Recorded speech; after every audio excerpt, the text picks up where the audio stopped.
बहू, ओ बहू। हाँ माँ जी, जरा इधर आना तो बहू। क्या हुआ माँ जी? बहू ये साड़ी तो पहन के दिखाओ जरा। आपने मेरे लिए साड़ी लाए हो माँ जी? हाँ बहू, जरा पहन के तो दिखाना। आज हम मोहल्ले की सभी सहेलियां मिलकर मार्केट गए थे, वहाँ बड़ी सस्ती साड़ियाँ मिल रही थी, तो मैंने सोचा क्यों ना मैं अपनी बहू के लिए ले जाऊँ। अरे आप अपने लिए ले आती माँ जी, मेरे पास तो इतनी सारी साड़ियाँ हैं। अब मेरी कहाँ उम्र रह गई बहू कि मैं नई नई साड़ियाँ पहनूं। अब तो शौक करने के दिन तुम्हारे हैं। जरा पहन के तो दिखाना, कैसी लग रही हो तुम इस साड़ी में। आप कितनी अच्छी हैं माँ जी। ठीक है, मैं अभी आपको पहनकर दिखाती हूँ ये साड़ी। मैं तो बस यही चाहती हूँ कि मेरी बहू सबसे सुंदर दिखे और वो अच्छी अच्छी साड़ियाँ पहने। सविता, ओ सविता। अरे लगता है जिज्जी आई है। जिज्जी मुझे आवाज लगा रही है। हाँ जिज्जी, अभी आई। क्या जिज्जी, आप आने वाले थे, खबर भी नहीं की। अरे तुझे खबर कर भी देती तो तू क्या कर लेती। रौनक को भिजाती दीदी मैं स्टेशन आपको लेने।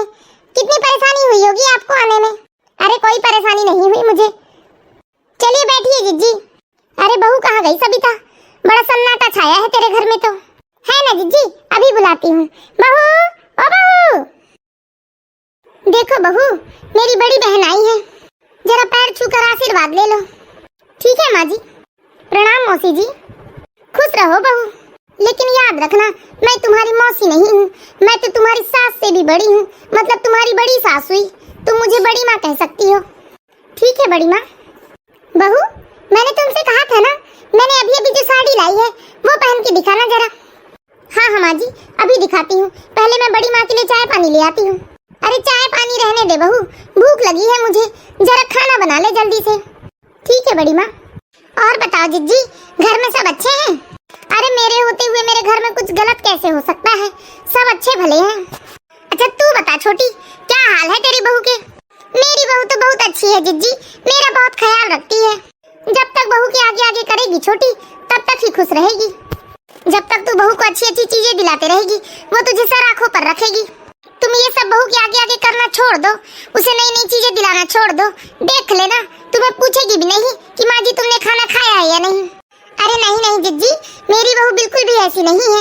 वो मुझे बहुत प्यार करती है और मेरा बिल्कुल अपनी माँ की तरह ख्याल रखती है। अरे चलो रहने दे, मैंने भी खूब बहू चलाई है। तेरी तो एक ही बहू है, मेरी तो तीन तीन बहुएं हैं। मैंने खूब दुनियादारी देखी है। खाना बनते तक आप आराम कर लीजिए जिज्जी, थक गई होंगी आप। अच्छा ठीक है, बहू से कहना जरा चटपटा बनाएगी खाना। ठीक है जिज्जी, आराम कर लीजिए आप, मैं देख कर आती हूँ बहू क्या बना रही है। बाप रे, ये तो बहू के नाम की माला जपती है। बाप रे, मैंने तो अभी तक यही सुना देखा था कि लड़ाई झगड़े का दूसरा नाम सास बहू है। यहाँ तो रामायण उल्टी ही चल रही है। ये दोनों सास बहू कितना मिलजुल कर रहती हैं। लेकिन मुझे ये प्यार देखकर बहुत जलन हो रही है। मेरी बहुएं तो कभी मेरे साथ ऐसे नहीं रही जैसे छोटी की बहू रह रही है छोटी के साथ। कुछ तो करना ही होगा। चलो अभी तो आराम कर लो, कल से कार्यक्रम चालू करूंगी। अरे वाह, बड़ी अच्छी खुशबू आ रही है। क्या बना रही है बहू? बड़ी मम्मी मैं आलू के पराठे बना रही हूँ। तभी तो इतनी अच्छी खुशबू चल रही है पूरे घर में। एक बात कहूँ बहू, मैं जिस दिन से इस घर में आई हूँ, तू ही अकेले घर का सारा काम करती है। तुझ पर बहुत तरस आता है मुझे। बेचारी कितना थक जाती होगी तू। थोड़ा बहुत काम तो अपने सास से भी करवा लिया करना, क्यों अकेले परेशान होती है? वैसे भी वो अभी मुझसे बहुत छोटी है, उसके हाथ पैर मजबूत है, वो तेरी मदद कर सकती है अगर चाहे तो। अरे नहीं नहीं बड़ी माँ, भला मेरे होते हुए माँ जी काम करे, ये कहाँ शोभा देता है। और घर में काम होता ही कितना है, मैं अकेले सारा काम कर लेती हूँ बड़ी माँ। अरे बहू, अभी तुझे कुछ समझ में नहीं आता, तेरी शादी अभी अभी हुई है ना, तूने ऐसी आदत डाल के रखा ना अपनी सास की, तो जब तेरे बाल बच्चे हो जाएंगे तब भी तेरी सास किसी काम को हाथ नहीं लगाएगी। तब सोच तू जरा, बाल बच्चे संभालेगी कि घर का काम करेगी? वो तो मैं तुझे बुजुर्ग होने के नाते समझा रही हूँ, मैंने ऐसी धूप में बाल सफेद नहीं किए हैं बहू। मैं ये दुनियादारी देख कर बैठी हूँ। तू नहीं जानती मेरी बहन को, मैं अच्छे से जानती हूँ उसे बचपन से। कल ही मेरी बहन मुझसे कह रही थी कि जब से सुनीता इस घर में बहू बनकर आई है, मेरी तो एक नौकरानी का पैसा बच गया। वो सारा काम अकेले नौकर की ही तरह कर लेती है और मेरे तो मजे ही मजे हैं। ऐसा बोल रही थी मेरी छोटी बहन। क्या आप सच कह रहे हैं बड़ी माँ? क्या माँ जी मेरे बारे में ऐसा कुछ सोचती है? अरे हाँ बहू, भला मैं तुझसे क्यों झूठ बोलूंगी, मैं तो तुझे अपनी बेटी की तरह मानती हूँ। वो तो मैंने बुजुर्ग होने के नाते सोचा तुझे समझा दूं ताकि तुझे भविष्य में कोई परेशानी ना हो, तेरी बाकी की जिंदगी आराम से निकल जाए। सुन बहू, मैं अच्छे से जानती हूँ अपनी छोटी बहन को, बचपन से काम चोर है ये, इसे काम वाम करना पसंद नहीं है। और ये तेरी शादी से पहले कहती भी थी मुझे ऐसी बहू चाहिए जो बैल ढोर की तरह काम करे, और उसे मैं मीठी मीठी बातों में उलझा कर रखूंगी और उसे कभी एहसास नहीं होने दूंगी कि मैं उससे नौकरों की तरह काम करवा रही हूँ। अब आगे तुम्हारी मर्जी, मैंने तो तुम्हें अपनी बेटी जैसा समझा है इसलिए ये सारी बात कह दी, वरना वो तो मेरी सगी बहन है, भला उसके बारे में मैं झूठ झूठ क्यों कहूंगी तुमसे। चल ठीक है, चलती हूँ मैं, बना ले तू जल्दी जल्दी खाना। क्या सच में ये बड़ी माँ सच कह रही होंगी? माँ जी मेरे बारे में ऐसी सोच रखती होंगी, मैंने तुम्हें हमेशा अपनी माँ जैसे प्यार दिया है। लगता है लग गई आग। बहू के आगे तो लगा दी मैंने आग, अब सास के आगे लगाना है मुझे। लेकिन ये मेरी बहन बहुत चतुरी है, इतनी जल्दी मेरी बातों में नहीं आने वाली है। अरे क्या हुआ बहन, आज तूने बाजार से आने में बड़ी देर कर दी। अब क्या ही बताऊं जिज्जी, आजकल मेरे घुटनों में बहुत दर्द रहता है, मुझसे तो ढंग से चला भी नहीं जाता। अरे तो अब क्यों पछता रही है सबिता, इसमें गलती भी तो तेरी ही है ना। बहू के होते हुए आगे आगे नौकरों की तरह काम करती है, बहू के होते हुए बाजार जाती है सब्जियां लेने, तो तेरे घुटनों का तो यही हाल होगा ना। अरे कभी गांव में मेरे घर आकर देख सबिता, कैसे मैंने अपनी बहुओं को तलवार की धार पर रखी है। तू इतना आगे आगे करती है अपनी बहू के, फिर भी तुझे बदले में क्या मिल रहा है? आखिर तेरी बहू तो तेरे पीठ पीछे चुगली ही करती है। अरे नहीं नहीं जिज्जी, आपको कोई गलतफहमी हुई होगी, मेरी बहू बिल्कुल भी ऐसी नहीं है, वो मुझे अपनी माँ के समान प्यार करती है। अरे चल रहने भी दे सबिता, तू मुझे मत सिखा, 3 बहुएं चलाई हूँ मैंने, मुझे खूब समझ में आता है। और वैसे भी कल तो मैंने अपने कानों से सुना है, इन्हीं कानों से, कल तेरी बहू पड़ोसियों से तेरी चुगली कर रही थी।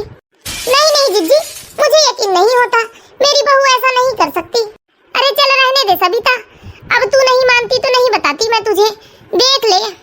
लेकिन बताओ तो जिज्जी, क्या बोल रही थी, मैं भी तो सुनूं जरा। तो सुन सबिता ध्यान से, कल तेरी बहू ना, ये बाजू वाली कांता है ना, उसकी बहू से कह रही थी कि मेरे सास के होते हुए भला मुझे नौकरानी की क्या जरूरत है, अच्छा ही है मेरे पति के पैसे बच जाते हैं, आखिर घर तो वही चलाते हैं ना। और ऐसा भी कह रही थी मैं प्यार का नाटक करती हूँ अपनी सास के सामने, और इसी नाटक के बलबूते से मैं घर का सारा काम करवा लेती हूँ अपनी सास से, और वो बेवकूफ खुशी खुशी काम करते जाती है। अरे नहीं नहीं जिज्जी, मुझे यकीन नहीं हो रहा, भला मेरी बहू ऐसा क्यों बोलेगी, वो तो मुझसे बहुत प्यार करती है। अरे तो क्या मैं तुझसे झूठ बोलूंगी, मैं तेरी सगी बड़ी बहन हूँ, मैं तो तेरी भलाई चाहती हूँ, इसीलिए मैं तुझे ये सारी बात बता रही हूँ। तू उसके आगे आगे काम करती है, बाजार से सब्जियाँ लाती है, उसके लिए नई नई साड़ियाँ लेकर आती है, अपना सारा दिन बहू की चाकरी में बिता देती है, क्या तेरी कोई अपनी जिंदगी नहीं है? मुझे दुख होता है सबिता तेरी हालत देखकर, इसलिए मैं तुझे ये सारी बात बता रही हूँ। देख अभी भी मौका है, सुधर जा तू, वरना मरते मर जाएगी बहू की चाकरी करते, फिर भी उसके कलेजे को ठंडक ना लगेगी, तुझसे नौकरानी की तरह काम ही करवाते रहेगी वो।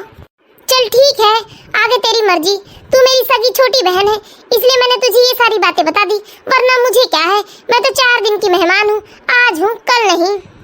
यकीन ही नहीं होता कि मेरी बहू ऐसी हो सकती है, लेकिन ये भी तो सच है, भला मेरी बड़ी बहन मुझसे झूठ क्यों बोलेगी। लगता है आग लग गई है। माँ जी, ओ माँ जी, सब्जी ले आए क्या माँ जी? क्या माँ जी, मैं आपको इतनी देर से आवाज लगा रही हूँ, आप हो कि सुनते हुए भी मुझे जवाब नहीं दे रहे हो? तुझे जवाब देना जरूरी है क्या? सब्जी ले आई हूँ, उठा कर ले जा और बना ले जो लगता है। इतने दूर बाजार से सब्जियाँ ले आई है ये बूढ़ी टांगे मेरी, और क्या तू किचन से यहाँ तक नहीं आ सकती सब्जियाँ लेने, जो वहीं से आवाज लगाई जा रही है मुझे? अरे बाप रे, क्या हुआ माँ जी, मुझसे कोई गलती हो गई है क्या? आप ऐसे डांट क्यों रहे हो मुझे? अरे नहीं नहीं, ऐसी कोई बात नहीं है, ले जाओ बहू तुम सब्जियाँ उठाकर, पता नहीं मैंने गुस्से में तुम्हें क्या कह दिया। अब मुझे यकीन हो रहा है कि बड़ी माँ बिल्कुल ठीक कह रही थी, इसलिए तो गुस्से से ही सही माँ जी ने सच बात ही कही है, इसलिए वो मुझे इतने जोर जोर से डांट रही थी। मैं इन सब चीजों में ध्यान नहीं देती, अगर माँ जी मुझसे टेढ़ी होंगी तो मैं भी उनसे टेढ़ी हो जाऊंगी। मुझे समझ में नहीं आ रहा है ये जिज्जी की बातों पर भरोसा करूं या नहीं। मैंने पहली बार बहू से इस तरह से बात की है, मुझे खुद भी अच्छा नहीं लग रहा है। मेरे बेटे बहू का फोन आया था सविता, वो मुझे कल ही घर आने को कह रही है। क्यों जिज्जी, आपको आए 3 दिन ही तो हुए हैं, और रुक जाइए कुछ दिन। अरे नहीं नहीं, मेरे बिना घर नहीं संभाल सकती मेरी बहुएं। अच्छा सविता, एक काम करो, तुम्हारे शहर का मार्केट बहुत बड़ा है, चलो आज मुझे मार्केट घुमा ले आओ तुम, फिर मैं कल या परसों घर चली जाऊंगी। अच्छा ठीक है जिज्जी, चलते हैं मार्केट। रुको, अभी मैं बहू से थोड़े पैसे लेकर आती हूँ। क्या? तू अपनी बहू से पैसे मांगेगी? कैसी सास है तू? तुझे शर्म नहीं आती कि तू अपनी बहू से पैसे मांगेगी? मैं तो सोचा करती थी सविता, और अपनी बहुओं को भी बताती थी कि मेरी बहन मालकिन है अपने घर की, लेकिन मुझे अब समझ में आया, तेरी बहू सच ही कहती थी कि मेरी सास इस घर में किसी नौकरानी से कम नहीं है। ये क्या कुछ भी बोले जा रहे हो जिज्जी आप? क्या मतलब मैं इस घर की नौकरानी हूँ? अरे ये सब मैं नहीं कह रही हूँ सविता, ये तो तेरी बहू कहती है कि तू इस घर में नौकरानी से कम नहीं है। और वैसे भी आज मैंने खुद अपनी आंखों से देख लिया, तुझे बाजार जाना है, उसके लिए भी तुझे अपनी बहू से पैसे मांगने पड़ रहे हैं। ये तो उल्टी ही रामायण चली ना। अरे बहू मांगा करती है अपनी सास से पैसा, कहीं आना जाना या कोई चीज लेना देना हो तो तू तो अपनी बहू से उल्टे पैसे मांग रही है। रुक जाओ जिज्जी, अभी आती हूँ मैं। बहू, ओ बहू, अब आएगा मजा। क्या बात है माँ जी, आप ऐसे चीख क्यों रहे हो? ला बहू, मेरी अलमारी की चाबी मुझे वापस कर। क्यों माँ जी, कोई ये खेल मजाक थोड़ी ना है, जब आपकी मर्जी आए तब आप मुझे चाबी दे दो, और जब आपकी मर्जी आए तब आप मुझसे चाबी वापस ले लो। नहीं देने वाली मैं कोई चाबी। अरे ऐसे कैसे नहीं देगी चाबी तू? मैं अपनी अलमारी की चाबी मांग रही हूँ, तूने जो अपनी दहेज में लेकर आई है ना, उस अलमारी की चाबी नहीं मांग रही हूँ मैं तुझसे। हाँ, मैं भी उसी अलमारी की बात कर रही हूँ। आपने मुझे एक बार दे दिया ना चाबी, अब मैं क्यों आपको वापस दूं? और ऐसे कैसे आपका मन बदल गया? पहले तो आप बहू बहू बहू थकती नहीं थी कहते कहते। अरे तो तू कौन सा थकती थी? तू भी तो सारे दिन माजी माजी माजी किया करती थी। अभी 2-3 दिन से क्या तेरे मुंह में लड्डू जमा हुआ है जो तू मुझसे बात नहीं करती सीधे मुंह? आपकी बहन क्या आई, आपके तो तेवर ही बदल गए। पर तेरा तो कोई नहीं आया है, फिर क्यों तेरे तेवर बदल गए? मेरा नाम भी बिमला है, बिमला। ऐसे कैसे मैं यहाँ शांति का माहौल रहने देती? लगा दी ना मैंने आग। अरे बाप रे, हमारे घर में ये इतनी अशांति क्यों फैली हुई है? और ये बड़ी माँ को तो देखो, लड़ाई झगड़ा बंद कराने की जगह पर यहाँ कोने में छुप छुप कर हंस रही है। लगता है सब इन्हीं का किया धरा है। इनके खुद के घर में तो कभी शांति रही नहीं है, और ये चली आती है दूसरों की घर अशांति फैलाने। अभी मैं भाभी को फोन करता हूँ और बताता हूँ बड़ी माँ की हरकतों को। मैंने कह दिया बहू, ला मुझे मेरी अलमारी की चाबी दे दे। मैंने भी कह दिया माँ जी, नहीं देने वाली हूँ मैं चाबी, आपसे जो बनता है कर लीजिए आप। बहुत नकचड़ी बहू है ये। अरे तो आप कौन से शरीफ हो? मैं अभी भाभी को फोन लगाकर सारी बात बताता हूँ।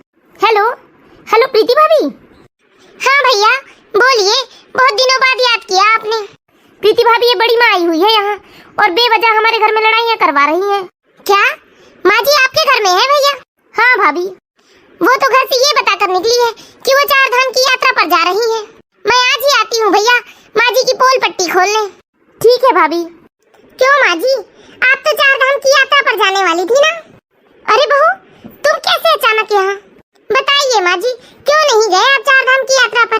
अरे मैं जा ही रही थी बहू, पर अचानक से मेरी तबीयत खराब हो गई, इसलिए मैं सबिता के घर रुक गई। और मौसी जी कहाँ गई दीदी? मुझे नहीं पता कहाँ गई है आपकी मौसी, खुद ही जाकर ढूंढ लीजिए अंदर। अच्छा, तो मुझे अब समझ में आया, अब मुझे समझ में आया। माँ जी यहाँ आकर छुपी बैठी है क्योंकि हमारे मोहल्ले में भी 2-4 घरों में सास बहू की लड़ाई माँ जी की वजह से हुई है, और यहाँ भी मौसी और आपके बीच में लड़ाई मम्मी जी ने करवाई होगी। क्या माँ जी, कम से कम अपनी खुद की बहन का घर तो बख्श दिया होता आपने। ये तू क्या कह रही है प्रीति? मेरे तो कुछ समझ में नहीं आ रहा है। मैं सच ही कह रही हूँ मौसी, आपकी बड़ी बहन की आदत बहुत दोगली है। वो जहाँ भी जाती है हंसते खेलते परिवार में लड़ाइयाँ करवा देती है। क्या? हाँ, मैं बिल्कुल ठीक कह रही हूँ। माँ जी ने कभी तो अपने घर में शांति रखी नहीं है, और अड़ोस पड़ोस में जितनी भी सास बहू का घर है ना, सबके घर में लड़ाई बैठी है माँ जी। और यहाँ की भी शांति उन्हें रास नहीं आई होगी, आपकी खुशियाँ इनसे हजम नहीं हुई होगी, इसलिए आप दोनों के बीच में लड़ाइयाँ करवा दी। क्यों दीदी, क्या ये प्रीति बहू सब कुछ सच कह रही है? अरे कुछ तो बोलो दीदी। हाँ मौसी, मैं जो भी कह रही हूँ बिल्कुल ठीक कह रही हूँ। हमारे पूरे मोहल्ले में माँ जी ने सबके घर में लड़ाइयाँ करवा दी है। हाँ माँ, भाभी जो भी कह रही है बिल्कुल सच कह रही है। वो तो अच्छा हुआ माँ, जो कल मैं बिल्कुल ठीक समय पर घर पहुँचा, तब मैंने देखा कि आप दोनों कमरे में लड़ रहे हैं, और बड़ी माँ दरवाजे से आप लोगों की लड़ाइयों के मजे ले रही हैं। तब मैंने ही भाभी को फोन किया था। हाँ मौसी, भैया बिल्कुल ठीक कह रहे हैं। क्यों जिज्जी, आपको जरा भी शर्म नहीं आई जो अपनी छोटी बहन के घर आग लगाने चली थी आप? हाँ, मुझसे गलती हो गई छोटी, मुझे माफ कर दे। आज के बाद मैं कभी किसी का घर नहीं तोड़ूंगी। मुझे माफ कर दो बहू रानी, मैंने सब कुछ तुमसे झूठ ही कहा था। मेरी बहन ने तुम्हारे बारे में ऐसा कुछ नहीं कहा था। और मुझे माफ कर दो छोटी, आज तक तुम्हारी बहू ने तुम्हारे खिलाफ कभी कुछ नहीं कहा। मैंने जो भी कहा वो सब कुछ मनगढ़ंत था। मैंने सब कुछ तुमसे झूठ ही कहा है। देख लिया दर्शकों आपने, बुरे काम का अंजाम हमेशा बुरा ही होता है। मैं हाथ जोड़कर आप सभी लोगों से माफी मांगती हूँ, मुझे माफ कर दीजिए।